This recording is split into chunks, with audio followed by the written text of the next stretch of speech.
What an incredible day it has been so far. And before we dive into our next panel discussion, I'm thrilled to share some exciting news with you all.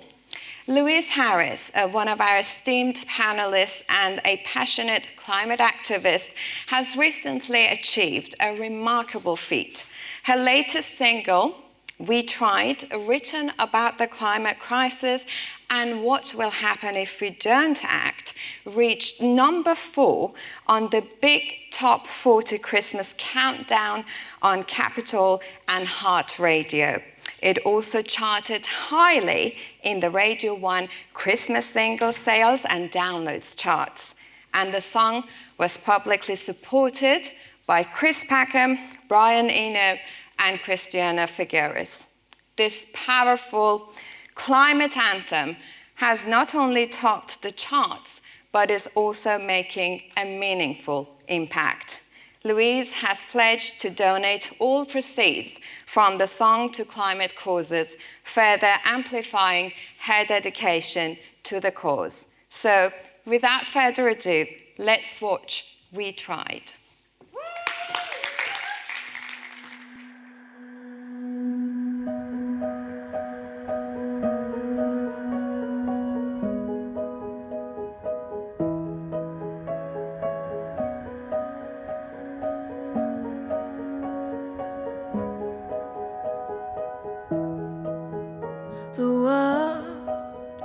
It's changing all the time, and you know it ain't right.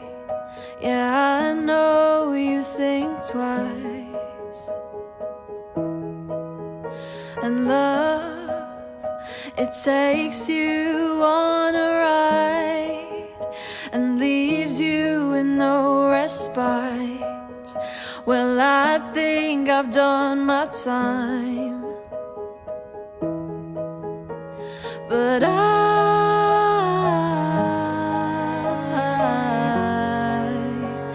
I don't want to cry.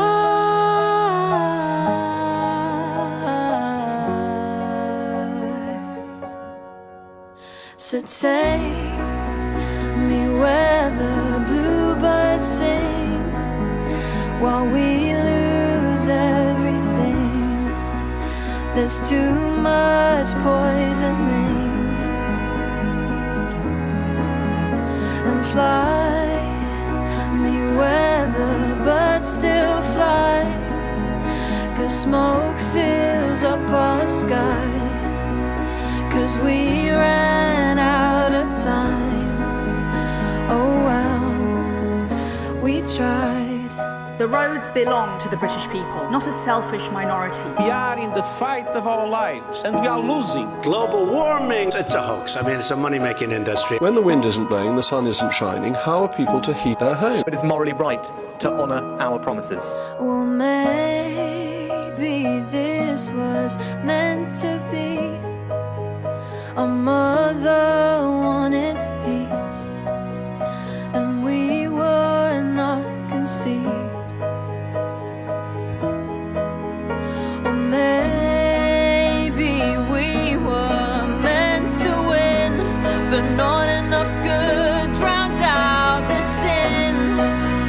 They watched the world cave in, but I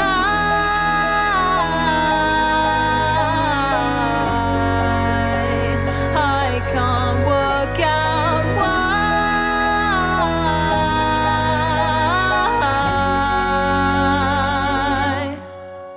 So take me where the bluebirds sing, while we lose everything.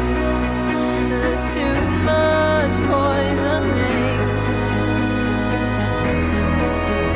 And fly me where the birds still fly, 'cause smoke fills up our sky, 'cause we ran out of time.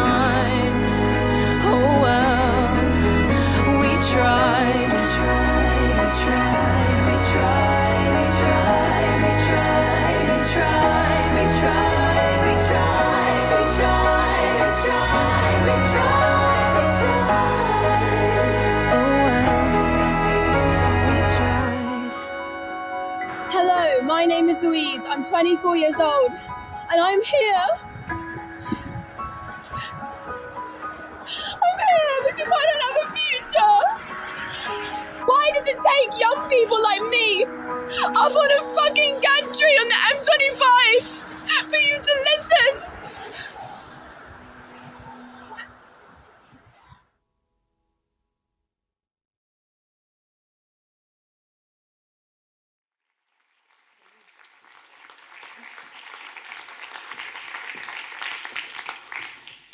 And now that we've set the tone, let's delve into our panel discussion. We have a diverse lineup of panelists joining us on the panel.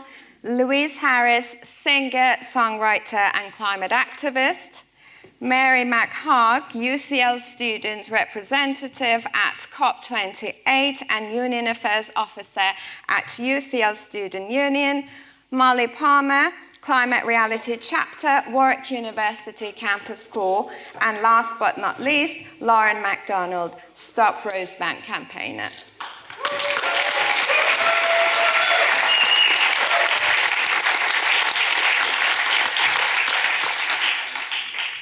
A very warm welcome to all of you. Thank you so much for being with us. I'm really excited about this, and I have so many questions to ask you. Louise, I'm going to start with you. Thank you for such an amazing song and video. I sort of try not to listen to it again. I get so emotional every time I watch it and I listen to it. So powerful and so passionate. Thank you. Your activism journey involves both direct action and music.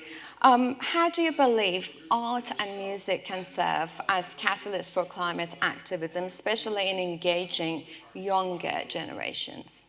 Yeah, thank you, firstly. I think art, particularly music, they have a unique power for a few reasons. Firstly, art doesn't tell you what to do, tell you what to think, but it does elicit feelings and emotions in you, and it's those emotions that tell you, what matters to you, what you care about, that can inform what you then choose to do about the situation, about the climate crisis. We've had, so many decades of intellectual discussion about, 1.5 degrees, 2 degrees, the science, the statistics, and that doesn't really, or hasn't really moved a mass number of people into action. So I think something that's really unexplored at the moment is the power of music and art to connect us with our feelings and our humanity, really. Also, I think art and music unite people.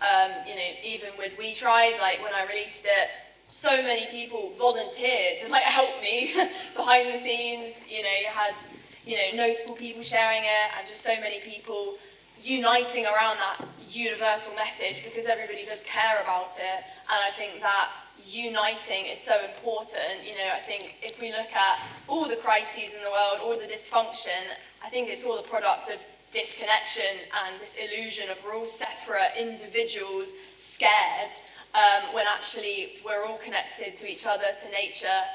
And I think art and music, they do unite us in that way, and we have power in numbers as a collective. And also, it's culture. If you can get a song to #1, it will be all over the radio. That, really breaks into mainstream media and consciousness. If someone like Taylor Swift started releasing songs about the climate, it might be fucking solved overnight, do you know what I mean? Because people realise that, this affects me and my family, this matters.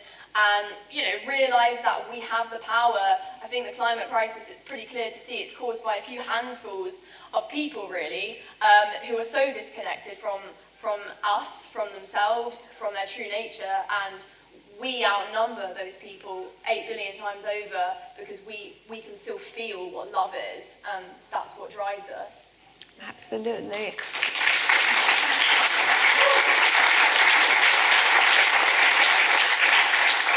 It's all about that interconnectedness and the realization that we are all the same, we're all connected. And if we want to call it this climate crisis a burden, it's a burden for all of us. So we are in it together. And I think that that gives me some comfort to know that I'm not alone in this. Wonderful. Lauren, the Rosebank campaign, Stop Rosebank, has gained significant attention in the fight against new oil and gas fields. Can you elaborate to the key objectives of this campaign and its potential impact on the transition to renewable energy? Of course. Thank you again for having me. And thank you all so much for listening today. It's a very beautiful day to share our love for the planet. So for those of you who don't know, I'm Lauren. I'm part of the Stop Rosebank campaign. Rosebank is the biggest undeveloped oil and gas field in the UK. If the oil and gas in this field were to be burned, it would create more CO2 emissions than 28 entire countries produce in a year combined. So that's more CO2 from this one field in the UK than 700 million people in the global south produce in a year. Unfortunately, the UK government made the incredibly dangerous decision in September 2023, so just a few months ago, to approve the field for development. Rosebank is owned by Equinor, a Norwegian state-owned oil and gas company. And just because the UK government, as was mentioned on the previous panel, is really committed to drawing every last drop of oil out of the North Sea, that doesn't mean that we are going to let them. And I want to come to you today with a message of hope, of love, not of despair, because I'm very blessed to be able to tell you that we actually have proof that we can win this. So despite the fact that Rosebank has been approved, we have a very targeted strategy that I hope I can tell you about how we're going to fight it, and I really hope that you will join us. So when I say I know that we can win, that's because in 2021, thousands of us across the UK united behind the campaign to stop the Cambo oil field. So for those of you who don't know, again, Cambo is another proposed offshore oil development, 170 million barrels of oil, which we ran a campaign against, the Stop Cambo campaign, around the time of when COP26, the UN Climate Summit, was in Glasgow, my hometown. And throughout the few months around that conference, we built this escalating, targeted campaign against Shell, its owner, and the UK government. And eventually, in December 2021, Shell pulled out of the field. The Cambo oil field was put on hold. And over 2 years later, 170 million barrels of oil remain in the ground because of the climate justice movement in the UK. Yes. And every time people applaud, and it's so beautiful because it is something for us all to rejoice in together, because it was something that so many people worked together towards. And we plan to do the same with the Rosebank oil field. So as I said, the UK government approved it. We're going to be targeting the UK government. In fact, we're going to be taking the UK government to court over this decision. See you in court, Rishi. We're also going to be targeting the Norwegian government. As I said, Equinor is owned by the Norwegian state, and because of that, we will also continue to target Equinor.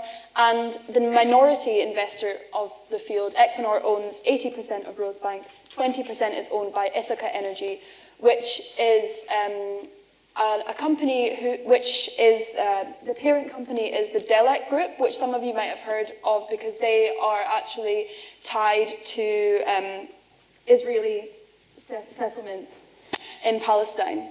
So there's a lot to fight here against Equinor, against Ithaca, against the UK government, against all of these horrific decisions that are being taken against our planet. But I really do believe that together we will stop this. So I hope that you will believe me too and join us. Thank you, Lauren.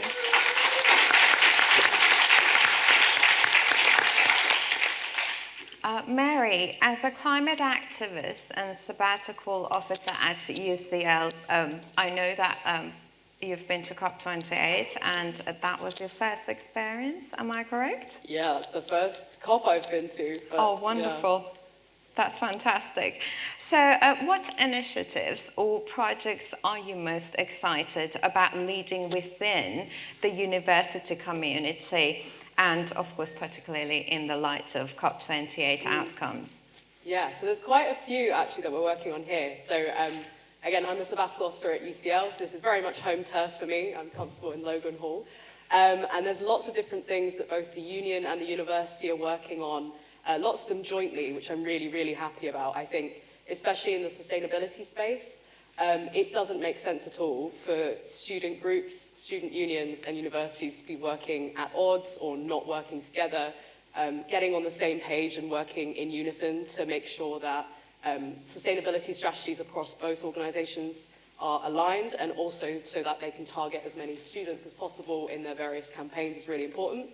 Some stuff at UCL that I'm really excited is happening and working on. So first of all, we've got a kind of climate sustainability leaders program that we're developing with UCL, which is really, really exciting. It's launching this year, pretty imminently in a couple months. And this is basically a kind of training program is a wrong term, but kind of like an in-depth crash course over a couple months for students to kind of learn about climate policy, learn about influencing at different levels, whether that's within the university, within local government, within national government, learn about what's happening in climate activism spaces and how they can get involved over a couple months, ending in a big conference for all the different climate activists across UCL to kind of network, get to know each other and organise, which is really, really exciting. I get to kind of help with the development of that directly, which is amazing. And we're also, as part of a student policy that came through the student union last year, working on revamping the sustainability training that goes out to students at UCL. So currently it's a little bit out of date, and it's not a mandatory thing for students to do. It's like a kind of optional extra. And what we're wanting to do in revamping it is making it like current, making the information as up-to-date as possible, making it suitable for students specifically at this university. In my mind, hopefully giving it a bit more of a global spin. So here at UCL, we're a university of about 50,000 students, so we're the biggest in the UK, and about half of those are international students. And one thing that I really learned from COP going there was that so much of the fight for climate justice and climate activism is done in the Global South by incredibly inspiring young activists. And you don't get to see much of that work here, and we don't platform much of that work here, even though we are a global university. So as part of the training, I'd love to make sure that we're kind of centering some of our students and our student activists and showing the different opportunities that students can get into while they're a student here. Yeah, those are a couple of the big things I'm currently working on. Yeah. That's fantastic. Best of luck. Thanks. That's really exciting.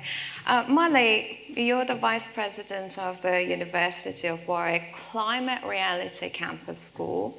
I think you might need to explain that a little bit to our audience. We've got our Climate Reality Campus School mostly in the US, but it's amazing to know that we now have it at University of Warwick as well. You've been actively involved in coordinating various campaigns and events. What have been some of the most impactful initiatives that you've undertaken? So, first of all, by Climate Reality Campus Corps, that basically means like a campus society or like a club. So that gives students the opportunity to sort of like join and get involved with campaigns and things like that. And a lot of the things that we do can be split into two categories. One that's more sort of like active things, such as we ran a on-campus Stop Rosebank initiative, but rather than sort of protesting against anything, the idea was to inform students about what was going on, because obviously these things don't often make it into mainstream media, and tell them how they could get involved, and that if they were worried about getting involved in activism, that isn't the only way that they can help out. And so we also got involved in the Plant-Based Universities campaign. I don't know if anyone's heard of that, but that is an initiative to get university student unions to 100% plant-based foods. So after 3 years of trying to get that through the student union as a policy, we finally managed to do that this year. Yeah, so And then we also run things to just sort of unite communities. So we run green tea talks, which are an opportunity for students to discuss maybe things that they're worried about in terms of like climate things, or to discuss certain topics and see what people think about those. We run things, something called Disco Chili, which is where we promote the use of leftover food and we donate the money to the homeless shelter.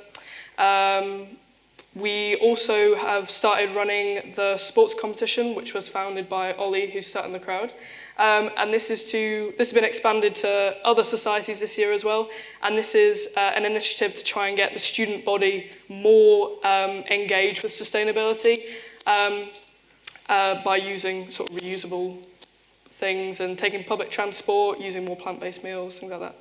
That's fantastic. What's the reaction from the students? Do you get a lot of students wanting to be involved in these campaigns? So the Rosebank initiative that we did was really, really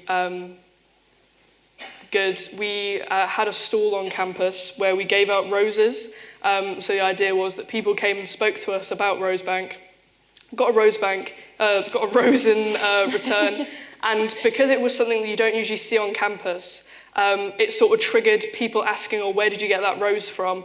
And we got messages, either personally or through the society page, people being like, I heard about your initiative, this is really cool, like, how can I get involved? We did it on Halloween, so people even went clubbing with their roses as part of their costume. And we got like selfies from nightclub smoking areas, being like, I'm telling people about Rosebank. So that was really cool. And so the response from that was really positive.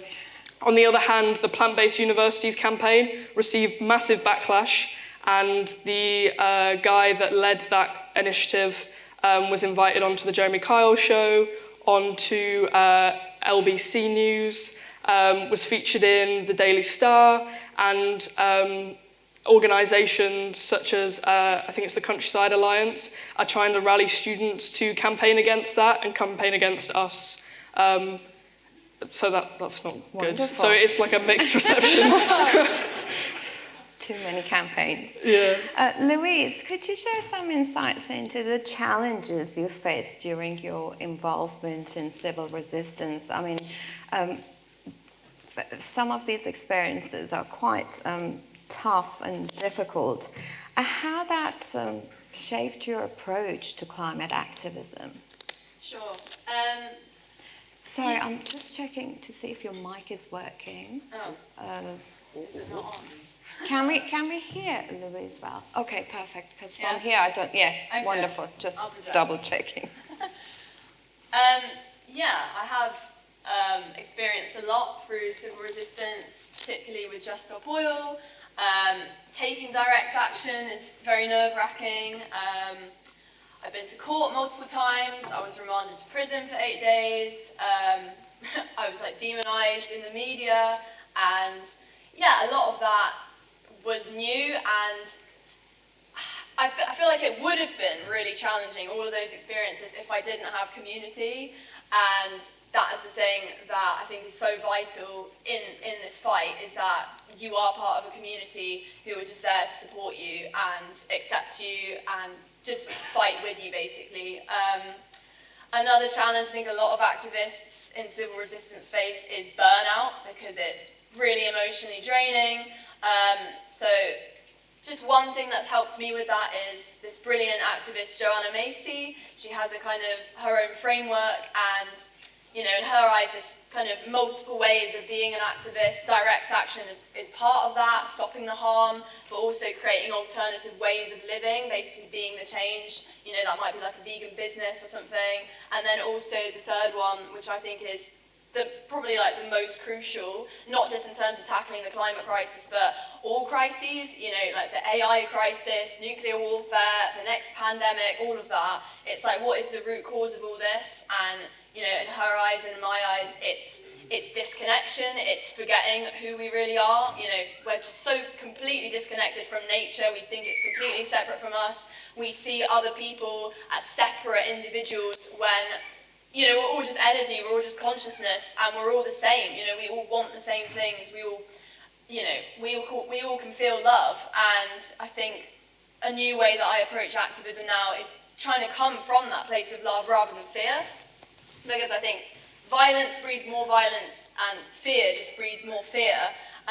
So coming from this place of kind of grounding myself in gratitude, honouring the pain, actually feeling the feelings, but using that to like go forward through new eyes. And just one final thing that I found really challenging as well was actually maintaining connections with people who weren't in civil resistance, because I felt like a responsibility, like a pressure to kind of convert people and, you know, what are you doing? Like, why aren't you doing something?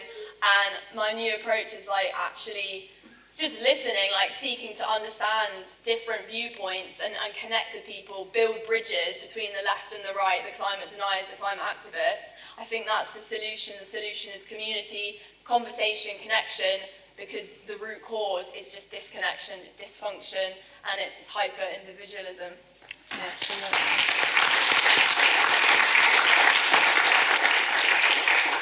I mean, I'm loving this fascinating approaches and campaigns here from different perspectives. This is so wonderful. Lauren, as a climate justice campaigner as well, what strategies do you believe are most effective in mobilizing communities and stakeholders, very important, to advocate for a just transition to renewable energy? We did briefly talk about climate justice inequality, so I think it's a very important issue and it's worth mentioning it here again. So I think it's really spot on that you point out like what's really interesting is like a variety of different approaches, and probably on all of the panels today, like something that makes it interesting for people to listen to is having all of these different perspectives. And that's something that's really crucial to the Stop Rosebank campaign.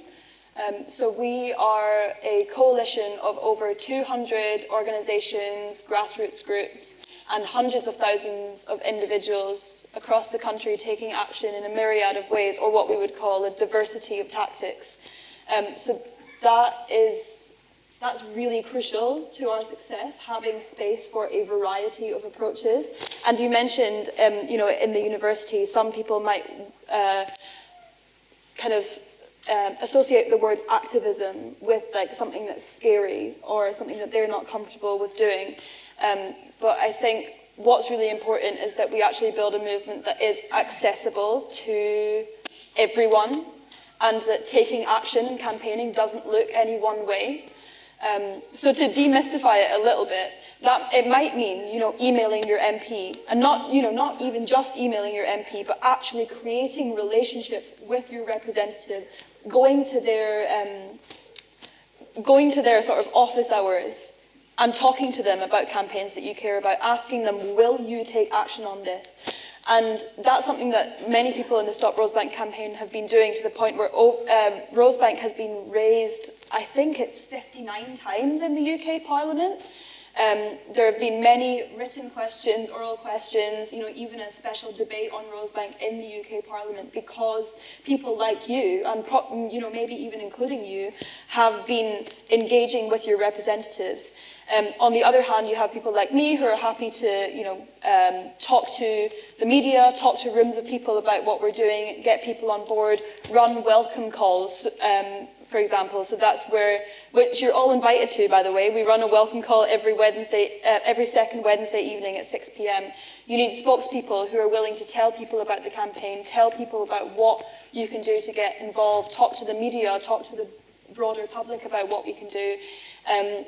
You also need people who are willing to take to the streets. So here in London, the heart of power in the UK, we have the Department for Energy Security and Net Zero in the Westminster area, which is the government department that approved Rosebank. We have Equinor's offices, we have Ithaca's offices, we have plenty of spaces where you can take up a public stall and hand out your roses and ask people to sign your petitions and do all of these things. So unfortunately, it's not simple that the answer is there are so many different approaches, but the answer really is that it needs to be all of those. So firstly, it's about building a broad base of support and a diversity of tactics. But secondly, and there is only two, so I won't go on for too long, alongside that, what's really important to me is that the pressure is put directly on our targets. So I mentioned, we have the Department for Energy Security and Net Zero here in the UK. That's one of our targets. And all of our actions that we take, for us, it needs to have a very clear link to the power, because what we are trying to do is influence power.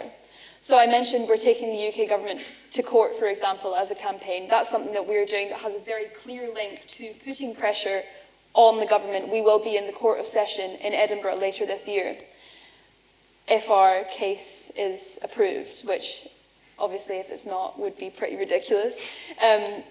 Also putting pressure directly on Equinor in Norway, an action that you could take. If you would be willing to take one action after listening to me speak, if you go to stoprosebank.org.uk, we have a petition to the Norwegian government that has over 70,000 signatures.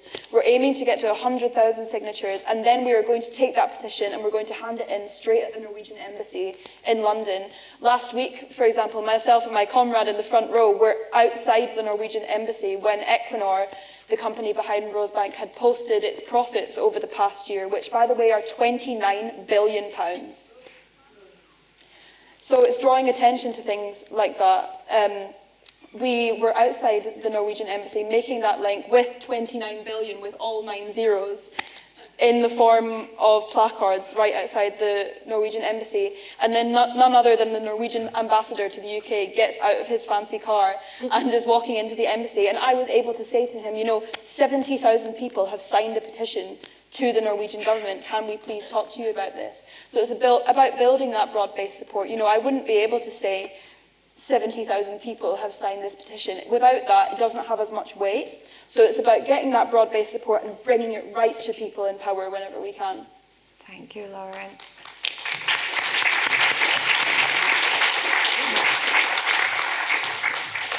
Just in time, because my next question is from you, Mary. Going back to the universities and the campaign with the students, how do you think universities like UCL can contribute to driving systemic change towards sustainability and climate resilience, both within academic research and campus operations? I will try my best to follow up that excellent answer previously. They can do so much. I mean, if we're talking about just UCL alone, we are the largest campus university in the UK. We are a research powerhouse in anything you can think of, including all of the fields that relate to climate change. We have a massive campus that doesn't just span Bloomsbury, it spans the entirety of London. We have a new campus in UCL East in Stratford. We have a base in Canary Wharf. We can do so much as an institution, as a university, not only to show other institutions that they can do this too, but to set an example, basically, that we can do better. And I'm trying to push in different parts of the university to make that happen. So, for example, in terms of research, making sure that we are highlighting and publicly platforming all the incredible research and researchers who are doing the world-leading work in terms of solving the climate change, making sure that we continue to send them to things like COP. COP is the biggest forum for climate change in the world. We're going to have to continue sending researchers there. We should also continue sending students there. I'm the first student that UCL's ever sent to COP. I think that's a bit unacceptable, considering how long COP's been going on. We need to make sure that in those forums, we're not only sending our best researchers, but our best young student voices, to ensure that youth and student-led kind of arguments are being made, because, to be frank, not to go on about COP a bit before I go back to the university and what it can do, in forums like COP, youth and young voices are, for the most part, not necessarily taken as seriously as I would like. We have Youngo. If you're not a part of it and you're a young person, you should look it up. They're great. They're the youth representative body of the UN that go and present things like the Youth Global Statement to COP, very important organisation. And they're taken seriously for the most part, but COP is still overshadowed by large private companies that say they're doing all these wonderful things, but really they aren't. You can only nod and smile so much as the head of sustainability at Amazon talks about all the amazing things they're doing while letting a student talk on the main stage in front of all the world leaders for barely 2 minutes. So it's, yeah, ensuring and platforming both our researchers and our young people in terms of like structurally at the university. We need to make sure that, especially in like UCL, which is super old, lots of really old buildings, the Portico, lovely picture there, making sure that our estate and our systems are being upgraded so that they run sustainably. These old buildings don't necessarily have the best heating or water solutions in mind, considering they were built around the Victorian time or something. So ensuring that the estate is well looked after and running it sustainably, making sure that finances are being handled sustainably. I am really lucky as a student rep here, I get to sit on UCL's Finance and Investment Committee, ensuring that they have sustainability at the forefront of their mind whenever they are considering investment opportunities is so important. I'm really proud that since I've been sitting on investment committee, that's been a massive priority for them, and I am making sure they stay on their toes whenever papers come in. Yeah, there's so much that can be done, and it's important that it needs to be broadcast loud. It's well and good if the university, pledges to make all of its new builds like carbon neutral, and pledges to ensure that all of its current estate is upgraded to better infrastructure in the next 10, 15 years. That's good. You need to say that loud so that the other universities and other institutions in the sector can go, oh look, our competitor, it's doing something pro-sustainable, biodiversity.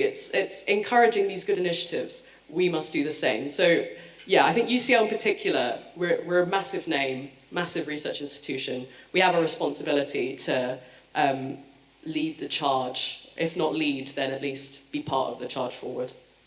That's wonderful.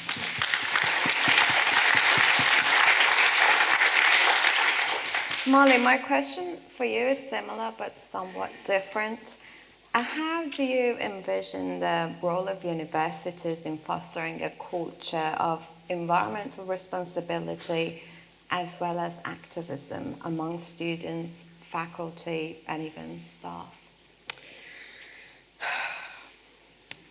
So in terms of, I'll start with student activism because that's what one big controversial thing that happened at Warwick that I don't know if you guys are aware of, but in 2016, the University of Warwick houses the only BP archives. So this is a physical record of things and projects and things that BP have been involved with. And in 2016, Fossil Free Warwick, so another Warwick society, campaigned for the BP archives to be accessible to students if they were going to be on campus. And the scandal was that a private surveillance company videoed students not only on campus, but going down to their personal homes, and not only kept records of these, but sold them to the university, and the university kept these and made lists of these students. Oh my God. And so I obviously think it's imperative that universities protect students getting involved in these things, but they're doing the complete opposite. And there's a big campaigns about demilitarising Warwick at the moment, because Warwick have huge ties with Rolls-Royce, BAE Systems, Moog, and the university doing the exact same thing, keeping records, photographic records of students involved in various activism projects and things like that. And it's unacceptable. Yeah.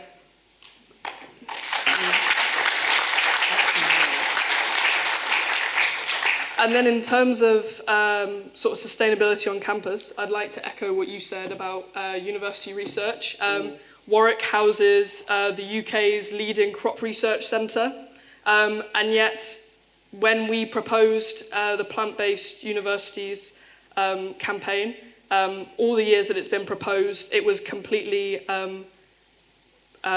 rejected, and there was a lot of aversion to it, despite the fact that there is leading research at Warwick that shows that plant-based diets will be beneficial to the climate. And not only this, there's like renowned research going on about GMOs, especially about beans that can be grown in the UK, and they're being sold to local shops, but they're not being sold on campus and implemented into campus food systems.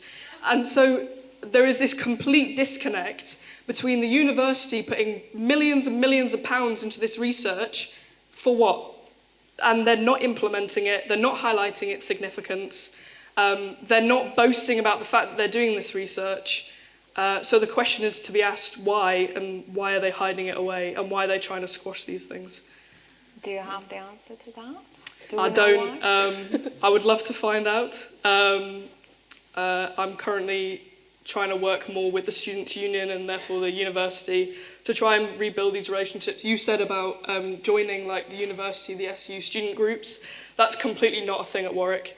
Not only are student groups disconnected, but the Students' Union have a different sustainability team to the university. When you ask the university sustainability team about their waste, they have no idea where that waste is going. They have no idea what happens to their recycling. We said to them, oh, did you know that your recycling isn't actually being recycled, it's being put into the general waste? Oh no, we didn't know that. We asked for food bins in an accommodation block. Oh, they're already there. They're not. There's this complete lack of like any sense of urgency, any sense of want to do anything that's really, really frustrating. I feel like I haven't really answered your question well. It's a very frustrating situation, I'm sorry. You're trying to change that through all these amazing campaigns that you're doing, so that's wonderful, and I think that's the way to go. We can only just carry on and not give up and not give in. I think that's the key here. Wonderful. Do we have time for more questions? Oh, perfect, wonderful. Just making sure that I'm mindful of time.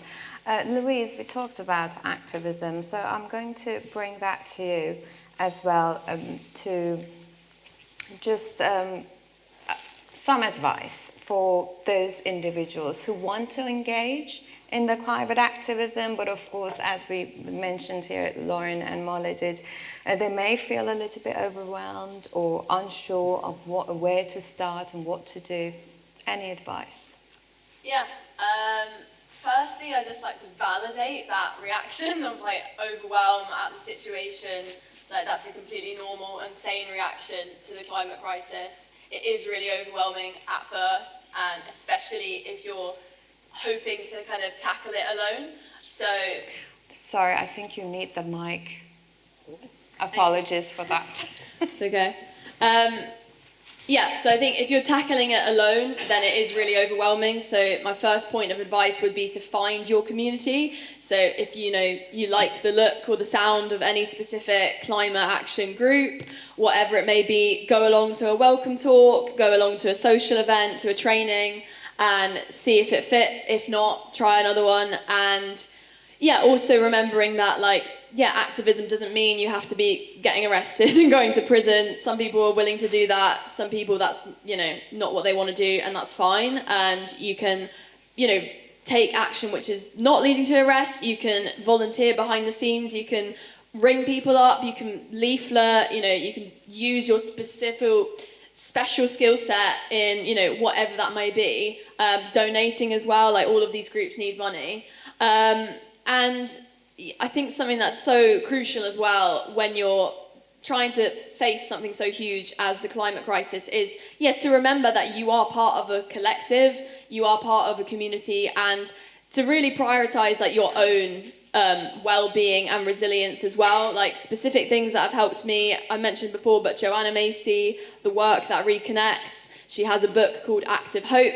There's another book, The Future We Choose by Christiana Figueres, that's talking about a stubborn, optimistic mindset when facing the climate crisis. And, I think something that's really helped me as well is actually just connecting with myself, it sounds cheesy or hippie or whatever, but connecting with like my heart, what I actually feel, what matters to me, and doing things that are in alignment, that bring me joy, that bring me peace, that bring me love. Because when we all do that, it's raising the level of consciousness of the entire world. Like we spread love by acting in love, out of love, rather than fear, rather than despair. And that can be anything. That can be like meditating, dancing, whatever. So really kind of remembering that, you are a human being. You're not just like a tool to be used by a movement, as a means to an end. So, yeah. Thank you. And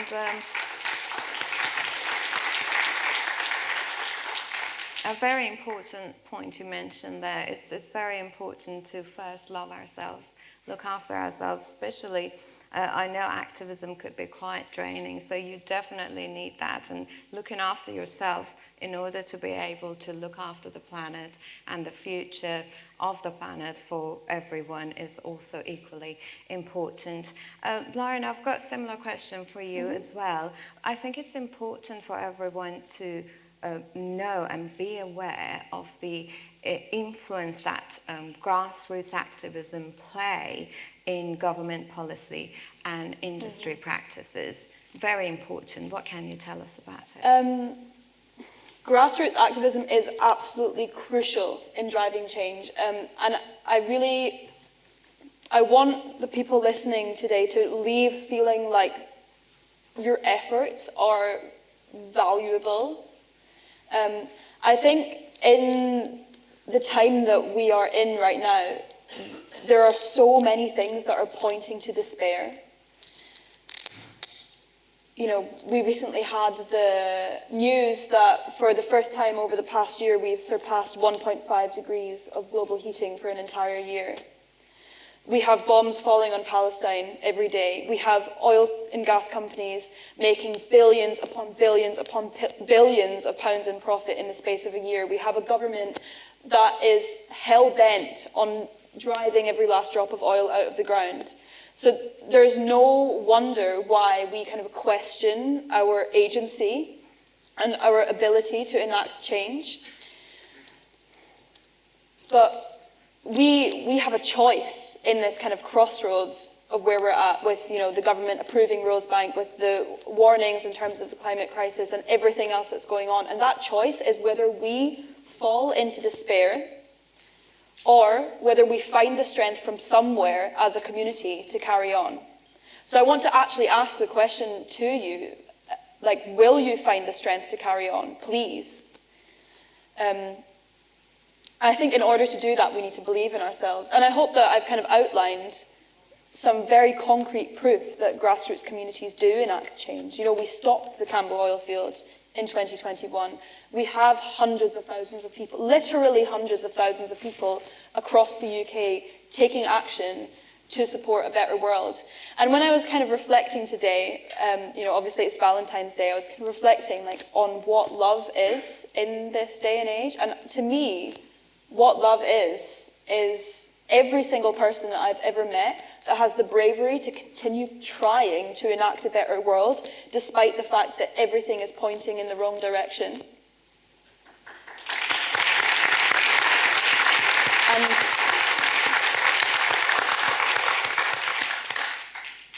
there is so much bravery in that.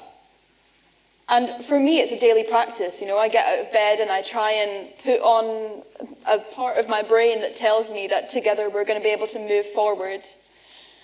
But however hard that is for you, there are hundreds of thousands of people in the UK and millions across the world that are doing the same. And when you actually take that fact and you know that it is true, you know that there must be power in grassroots communities. If you look back a few years, how many people were talking about climate change, where we were at in the dialogue, the urgency has progressed, but so has the movement against it. And we need to look to examples of these wins and get involved in campaigns that are kind of directly putting pressure on who's in power and having success in that. And there is so much power in that, so please do not give up. Yes.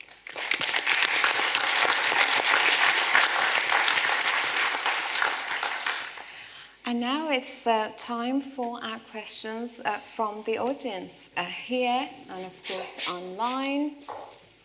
Do we have microphones? And gentleman over there.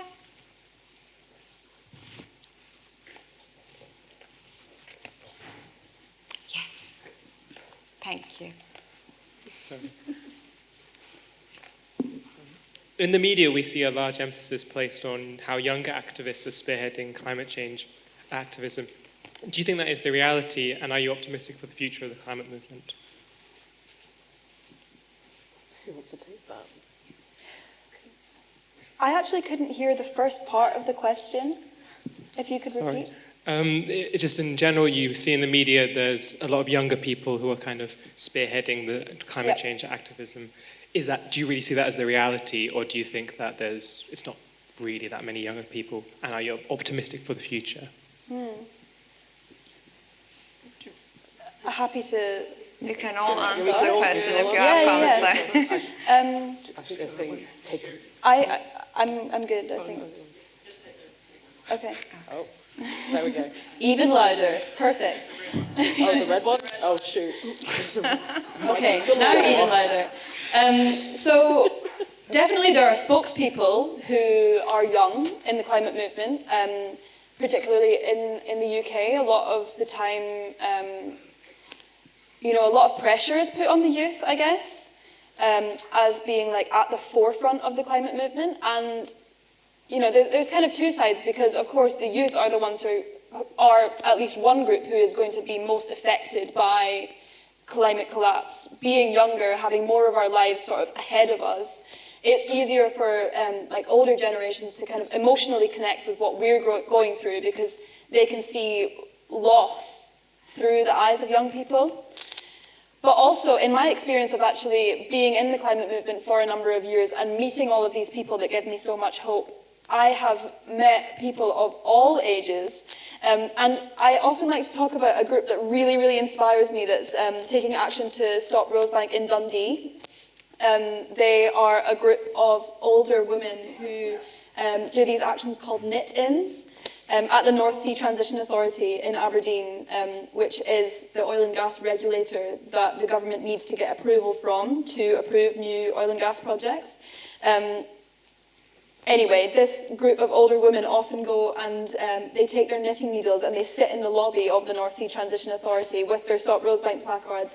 And people love seeing that. And I think it's so beautiful to have these range of ages. And often it's seen as like a burden of the youth. We're the ones that are going to have to live through the most of this, so it's our problem.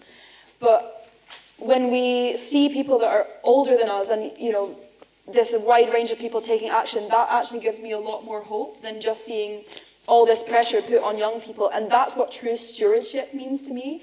I don't know about you, but I'm not just taking action because I don't want to suffer in the future. I'm taking action because of this grounded space that you speak of feeling connected to all life. And when you see people who are older taking action, I think it also evokes this knowing that those are people who are actually taking action out of a grounded place of feeling a sort of stewardship over younger people, and I think that's really beautiful as well. So I would say the climate movement should be spearheaded by people of all ages.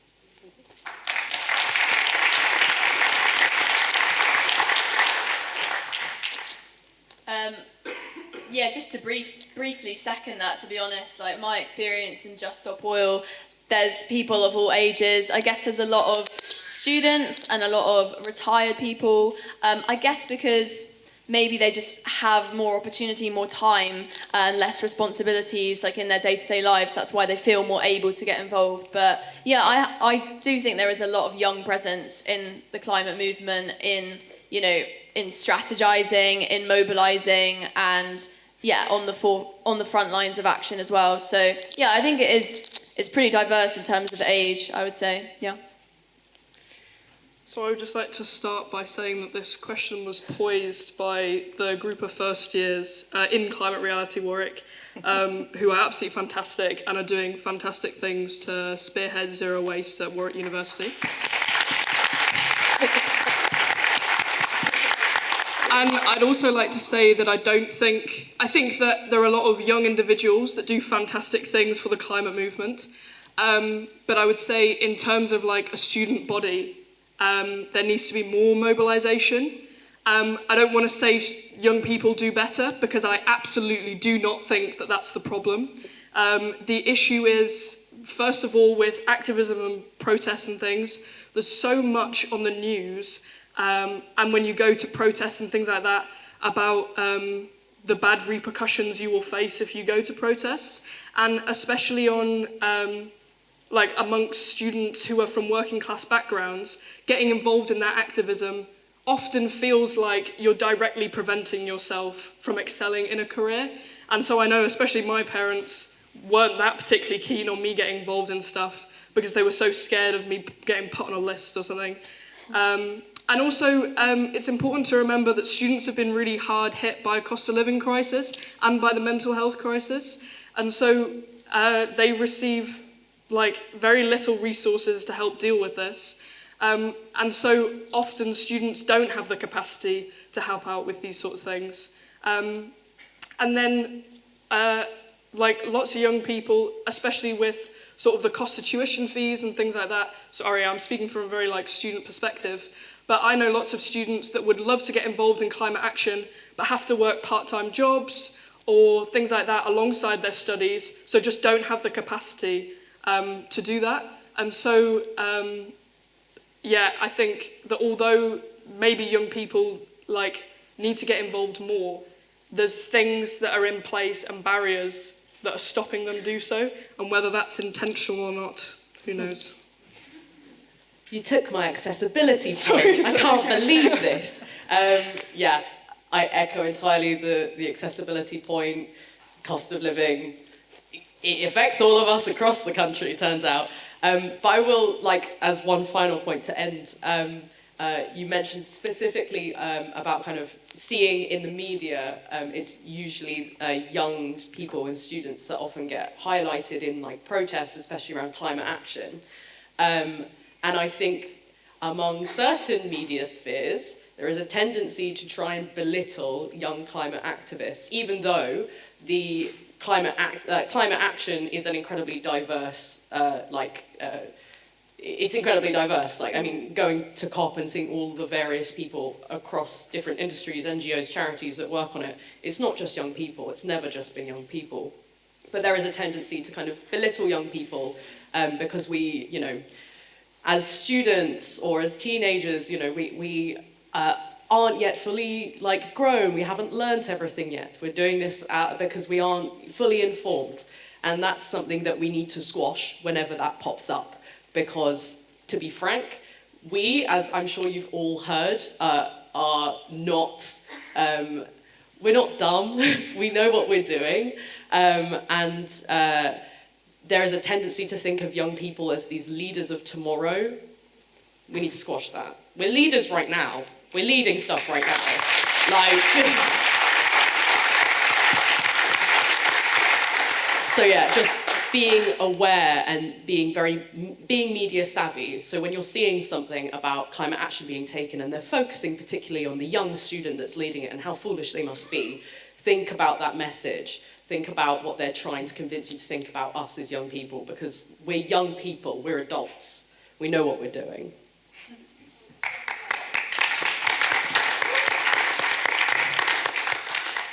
Wonderful. I have one interesting question here from one of our online attendees. As activists, so it's to all of you, do you engage by joining political parties such as Green Party to offer more radical solutions, or do you see them as not workable in system? So it's to all of you. Can I go first? Please. Okay. Politics in this country. Woo! So I'm from Brighton, which I think gives me a unique perspective. Green seat. Yeah, so, but obviously I now live in London and I work in Keir Starmer's constituency and I live in Corbyn's constituency. So I've got a real interesting like mix of things. At least for me, personally, the work I do, we are in this political system, we have the parties that we have. We've got to work with the system, or at least as much as possible, to create change. So a lot of the work I do right now is in kind of helping influence student policy and sustainability policy through various routes, whether that's the NUS. If you're a student in the room, get involved in your student union and get involved in NUS. Those are two really great ways to get involved in like actually influencing policy on a national level. And I'm also involved in the RGSU, so that's the Russell Group Students Union, unions group, that kind of focuses more on like specific policy around big research intensive institutions that tend to have more postgraduate students, more part-time students, more researchers.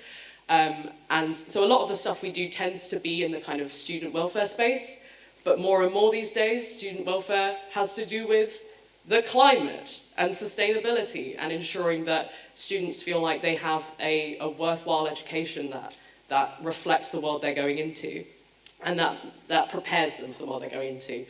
So, I mean, it's been mentioned before about engaging with your MPs, engaging with, writing to them about issues that are important to you, and you should continue to do that. Do any of the current political parties have enough radical policies around the climate in them? I think you guys can answer that question. The answer is no, not in my mind. But yeah, that doesn't mean we shouldn't stop fighting and pushing them in all of the avenues that we currently have. Change doesn't happen if you sit still. Change can be slow, especially on a national level, especially when you've had the Tories in government for how many years? But it can happen if you push. Yeah, use your channels that you have. We've almost run out of time, but I do want you to give your comments very short if possible. Thank you. So 2 really quick points. One, echo what you're saying about, I wasn't sure whether, Warwick have, now correct me if I'm wrong, but as far as I believe, Warwick have the biggest Labour society and the biggest Conservative society, very political university, and I didn't really want to get involved in either of them, and then 2 friends of mine were like, but how can you expect change to happen if you don't ask for the change to happen? And I thought that was a really good point. And I'm really lucky that the MP in my constituency is Zara Sultana. If you don't know who that is, find out who that is. She's amazing. She's pushed for loads of green policies, including the Green New Deal. Yeah, and so that's what I'd say is, although it might be like these people are not doing good enough and actions that they're doing and things that they're saying might be really disheartening, you will get your voice heard eventually, and it's important to keep pushing and pushing and pushing and keep emailing MPs and showing that you're not going away, because it's them that are going to be able to amplify your voices in Parliament and in policy and things like that. From my perspective, I think it's about trying everything. So, you know, there is conversation within the activist community about, can activists create their own political party? Can we, you know, have conversations with the Green Party or whoever? But I think if we look at like how urgent the climate crisis is, how little time we have, and if we look at kind of history, what has created social change, radical social change, the quickest, really, the most rapidly, that has been kind of mass protest movements and civil resistance. So I think, you know, it's not just about reforming really anymore, it's about like revolution really. And regardless of what party is in power, you know, a lot of them just go back on what they say. So we need to keep the pressure, and it is ordinary people that have the power. You know, we outnumber the supposed people in power, as I said before, 8 billion times over. So it's about keeping the pressure on those people and making sure they stick to their promises, and change what they're doing if they're literally actively causing harm, which they are.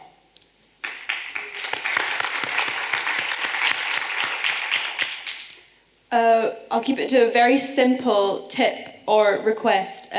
Engaging with your representatives is a very strategic action to take. So you might think, my MP is not going to listen to me, but your MPs work for you.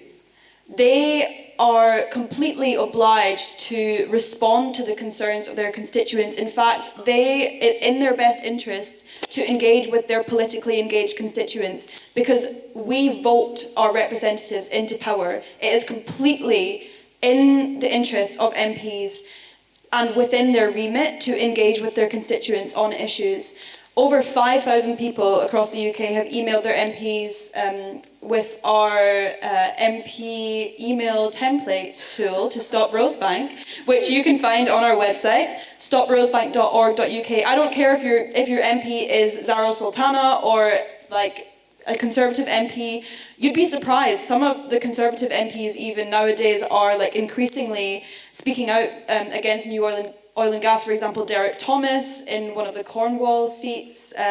We've had even like Alok Sharma, and we had Zach Goldsmith even resign over oil and gas. You'd be surprised at what you can actually achieve even engaging with Conservative representatives, and that is obviously not me endorsing the Conservative Party.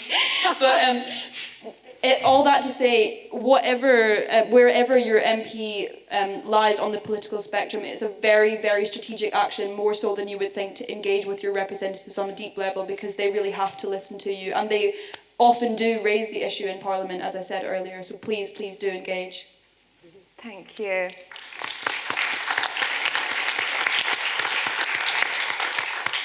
Wow, that was wonderful. I wish we had more time. Lauren MacDonald, Louise Harris, Molly Palmer, and Mary McHarg.